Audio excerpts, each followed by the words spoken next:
Hello. In this clip from our Justia webinar, Unlocking the Potential of Non-Stenographic Depositions and AI, Charles Peckham and Carl Seelbach explore the role of video when dealing with non-stenographic depositions, while sharing some tips about how to incorporate video tools in your practice. If you'd like to see more Justia videos on law practice and legal marketing, be sure to subscribe to our channel. Speed is great. Yeah, that's great. We also have another question. This one came in from Katie. I'm going to read it so that it's on the video as well. If no reporter is present, who is refereeing the proceedings in situations where it's needed? For example, interrupting when parties speak over each other or when testimony needs to be repeated. Additionally, who is handling exhibit marking? I'd love to say all attorneys are well behaved and capable of these tasks, but there are many, many times when someone needs to handle these things. So Katie, great question, great point. I don't disagree. I would give you two answers to that question depending on what solution you're using. So I'll briefly mention Scribe. With Scribe and some other companies that offer similar tools, you typically will have someone monitoring the event. Scribe uses what's called a liaison, which is a certified notary, not only to swear in the witness, but also to help monitor the recording, make sure that everything goes off without a hitch, to help reduce the number of times that someone speaks over one another, and also to capture unique spellings of names, of words, of things that may be terminology that maybe it'd be helpful to know when the transcript's getting proofread later, how that particular name or word is spelled. So I think depending on your scenario and what you're using, there still is a quote unquote referee. The other thing though that I think helps a lot, and I think frankly a lot of behavior has improved after COVID, is the fact that these depositions are being videoed. And so sometimes it's nice just to remind the opposing counsel if you feel like they are getting a little bit unprofessional or maybe pushing the limits on the way that they're either interrupting the witness or treating the witness or perhaps treating you. I will often, I haven't had it happen that many times, but when it does, I just will sometimes say, as a reminder, this is being videoed. If you'd like to talk to me about something off the record, we can certainly go off the record. And a lot of times when they're reminded that, oh yeah, everything I'm saying, you're going to be able to hear the tone of my voice and potentially, see the look on my face when I was saying it, that can help diffuse it quite a bit. Charles, do you have any thoughts on that? I agree with that. And that's been true forever, right? Even with the old stenographic depositions, if you had a video, the conduct of the counsel was always different. But I think that is an important question, and it's one thing that honestly stenographers are excellent at. Just again, hats off to them. They typically will be, and part of that is it helps them do their job better. That they're taking phonetic notes on that keyboard we talked about earlier, and they will often interrupt if they have someone either talking too fast or talking over one another. That is still a potential problem with non-stenographic depositions. So that's not unique to a stenographic deposition. And so again, the way to try to tackle that is, one, as the attorney, make sure that you're not speaking over the witness or over the opposing counsel. And then, depending on what company you're using, assuming they have some type of, some companies call them digital reporters. But if you have someone else there helping facilitate, typically one of their roles is to try to make sure that the audio is clear and that people are not speaking over each other. Yeah, Carl, if you've got an opposing counsel who's intent on abusing the process and messing up the ability to take a clean deposition, you need court intervention, whether it's stenographic or not. Yeah. And so this next slide that's been up while we've been discussing this, I guess is kind of on point, actually. It wasn't my intent. But, video does capture things that just get lost on a text page. You get the tone, you get the body language, you get the nonverbals, sometimes even the power of a pause, whether it's in the question or the answer, can have a pretty interesting impact on how the testimony is ultimately received by whether it's a judge or a jury. So I think video, regardless of whether you want to go non-stenographic or not, you should absolutely be videoing 99% of your depositions, unless there's a very strategic reason not to. And so Carl, there was a question, and I didn't address it. I don't know that you did, about exhibits, how to handle exhibits in a. Thank you so much for mentioning that. So one of two ways. Again, if you're full DIY and you're doing this yourself with either a Zoom or a camera on a tripod, you can just mark them yourselves and just make, I've literally attended depositions where there was no stenographer present, no videographer present, no liaison, no nothing. It was just opposing counsel. They had a notary swear on the witness from one of their staff members. And the exhibits were just handled by, this happened to be an in-person deposition, but you could do it the same way over Zoom. They were just marked by the attorney with a sticker, and they were scanned right after the deposition and shared with me as the opposing counsel. And so if it had been a Zoom deposition, you can just typically mark them either in the file name or by typing over, right-hand corner or bottom right of the document with a little exhibit sticker or exhibit number, and share them that way. Charles, I don't know about you. I have one of two ways. Yeah, I will always scan them in. I will mark them and scan them in prior to the deposition, always. I don't always provide them to opposing counsel ahead of the deposition, but sometimes I do. If I know that I have 10 exhibits and I'm going to use all 10, I will provide them to the other side. If I have 50 potential exhibits and I might use 10 or 12, I may not provide them until I pop them up on the screen and use them. After the deposition, I upload. That's a great point. Great point. So thank you for making sure we didn't miss that part of the question. So we're going to go into an example real quick of how easy it is to work with video. It used to be very painful to work with video. In fact, I remember when I first started as an associate at a big firm, you had to check out the trial technician laptop, which had a special software loaded on it so you could create video clips. Or a lot of attorneys would just outsource it to some vendor to cut up the clips, which was expensive, but also cost a delay. Now, if you know how to highlight a PDF, you can create a video clip. So we're going to show you how to do that. And we're going to do a quick demo that's a screen recorded demo. Hopefully you'll be able to hear it and see it okay. And side, we have a motion for summary judgment. On the right-hand side, we have the Scribe web application opened up in Google Chrome. To create a video clip, you just highlight text, right-click, and create clip. The clip will be created at the bottom of the list, and then you can rename it to whatever you want. Once you select the clip you want to work with, I'm going to use the third one here. You can grab a share link, which generates a URL of that video testimony that you can then open up your motion that you're working on and drop the clip in. And then when you play that clip, or the judge or the arbitrator or opposing counsel plays that clip, it will open their browser and play the corresponding segment of testimony. That's always been asked. So it makes it really, really simple. You can also take a screenshot. You can go full screen if you need to. One thing I was going to point out. And if you want to create, let's say, a screenshot of that, you could just take a quick screenshot and then grab it. I'll grab one that I just created a second ago to drop into your motion and put it above the link. One other nice touch that I sometimes do is I'll take the URL itself, and by right-clicking on the image, going to hyperlink and adding the URL in there, copy and pasting, it makes the image itself clickable. So you could click the image, or they could click the URL. If you happen to be in a jurisdiction that doesn't let you use hyperlinks, then you would just right-click on the URL, go to hyperlink, and remove the hyperlink, and you would just include the text. And then the user could simply copy the text as they're reading it, drop it into their browser of choice, and they would be off to the races with Video Club. So just gives you one example of kind of how you can use Scribe in your practice to hopefully make your motions and reports more impactful. All right. And looks like I somehow kicked off screen share. Let me reshare. Let's see here.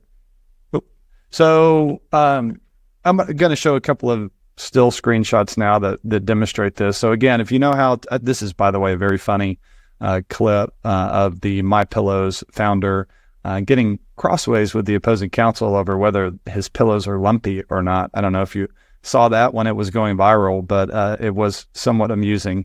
So yeah, if again, you just highlight the text, create clip, and you've got a clip that you can either download or share. And your recipient, whether you put that in a report or a motion or a mediation position statement or a demand letter, they don't need this. They don't need software. It's like a YouTube clip, similar to a YouTube clip. You just click the link, your browser opens up, and you play the corresponding video and watch it. So very powerful way to work with video, very easy way to work with video.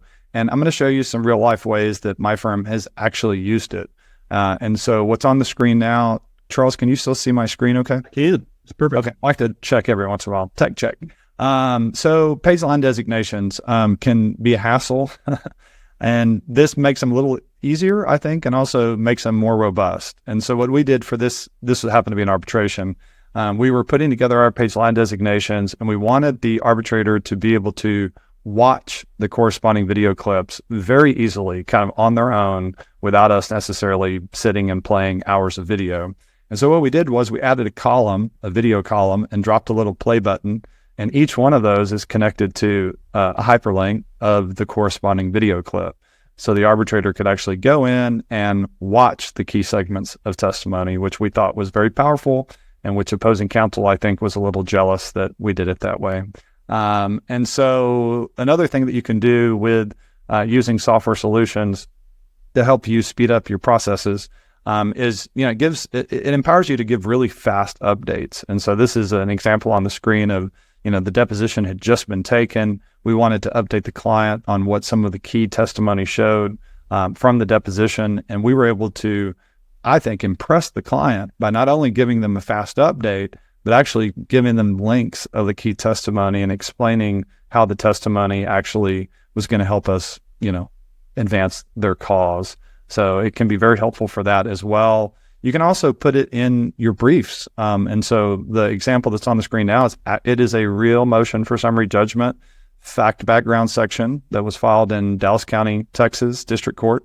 And that is an example of how you can put a video testimony in your brief to where the judge or staff attorney can actually watch the corresponding segment of testimony. And so you probably don't want to put 50 clips in there. That'd probably be a little too much. But you can create highlight reels where you can string everything together for the judge, so they can watch all the key segments of testimony on a particular topic or for a particular witness. And I think, hey, Carl, I've used that exact technique in summary judgment practice, dispositive motion practice in both federal and state court in Texas.